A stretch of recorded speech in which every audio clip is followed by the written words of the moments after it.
kusoo dhawaada war wixii caalamka inaga soo gaaray oo aad kala socotaan Bulqaas Media waxaana idin la socodsiinaya Cabdirasaaq Bulqaas. mahadsanid deeqasona mucaaradka Soomaaliya ayaa sheegay in ay u qoreen Turkiga warqad ay kaga codsanayaan inaysan u dirin Soomaaliya shixnad hub ah oo la qorsheynayo in Turkigu uu ku qalabeeyo ciidamada booliska ee sida gaarka u tababaran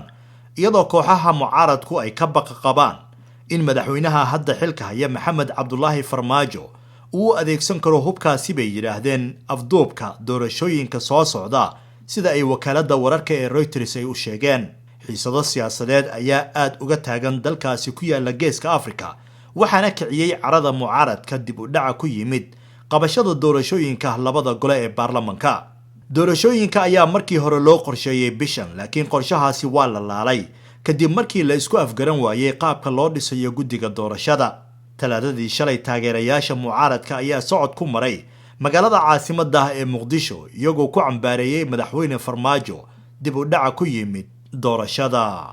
midowga Yurub ayaa dib u dhigay bixinta ku dhawaad 9 milyan oo euro oo ay ugu tala galeen taageerada miisaaniyadda ee Itoobiya sabab la xiriira walaaca laga qabo xiisada ka taagan gobolka Tigray afayeenka guddiga midowga Yurub haweeneyda lagu magacaabo Ana Prisionero Hernandez ayaa waxa ay sheegtay in ay jiraan 5 shuruudood oo saamixi kara in lacagta gargaarka dib loogu fasaxo Itoobiya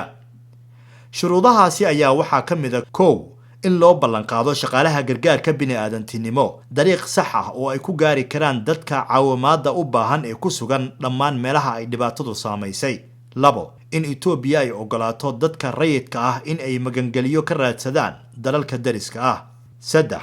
in la joojiyo tallaabooyinka lagu bartilmaameedsanayo qowmiyadda iyo hadallada isirnacaybka ah afar in dawladdu ay ogolaato in la kormeero gobolka lana soo baaro haddii ay jiraan eedeymo ku saabsan xadgudubyo ka dhan ah xuquuqda aadanaha shan khadadka isgaarsiinta iyo marin u helidda warbaahinta gobolka Tigray in si buuxda dib loogu howlgeliyo afayeenku waxa ay intaasi ay raacisay oo ay tiri go'aankan ma saameyn doono barnaamijyada bini'aadantinimo ee midowga Yurub ee dhulka ama tallaabooyinka kale ee horumarineed ciidamada dawladda ayaa la dagaalamayay dagaalyahanada Tigray ilaa 4 bishii November ee aynu ka soo gudubnay boqolaal ama xitaa kumanaan dad ah ayaa loo malaynayaa in lagu dilay iska hor imaadka halka qiyaastii 50,000 ay u qaxeen dalka ay dariska yihiin ee Suudaan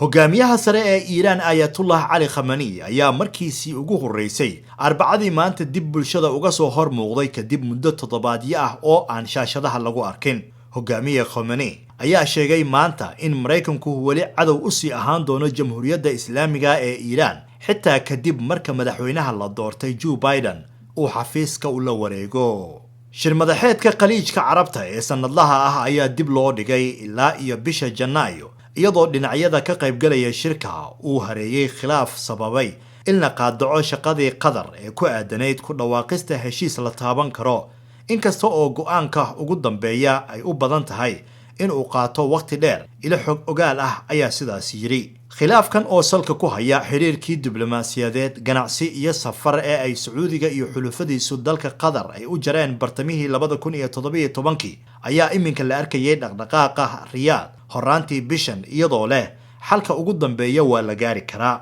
ummadaha kale ee ku lugta lahaa arintan waxay ahaayeen kuwa aad u fiirinaya markii ay soo dhaweynayeen horumarka dadaalada dhexdhexaadinta ee Kuwait iyo Mareykanka oo doonaya in qaliijka carabta ay ka midoobaan Iiraan dadka reer Nigeria ayaa haysta ilaa iyo 2 toddobaad in ay ku diiwaan geliyaan nambarada moobiladooda kaararka aqoonsiga talaabadaasi oo ay dawladdu ay ku sheegtay mid looga gol leeyahay in lagu hubiyo in ay baari karto dadka taleefanada u adeegsada dambiyada isticmaalayaasha aan diiwaan gelin nambaradooda moobilada dhamaadka waqtiga kama dambaysta ah waa laga xiri doonaa lambarka laakiin amarkani ayaa buuq dhaliyay iyadoo dad badan ay leeyihiin waqtiga kuma filna Canada ayaa markii ugu horeysay waxa ay u diri doontaa cirbixiyeen dayaxa si uu ugu soo dul wareego tanina waxa ay qayb ay ka tahay howlgalka Mareykanka ee la qorsheynayo sanadka 2023 wasiirka xafiiska fikradaha cusub amaba waxa afka qalaad lagu yiraahdo innovation ninka lagu magacaabo Navdeep Bains ayaa sidaa sheegay arbacadii maanta isagoo ku dhawaaqay heshiiska rasmiga ah ee ay Canada la gashay xukuumadda Washington madaxweyne ku-xigeenka Mareykanka Mike Pence ayaa asbuucii la soo dhaafay daaha ka rogay dad ka kooban ilaa 18 ruux oo dayaxa aadi kara iyadoo la raacayo barnaamijka NASA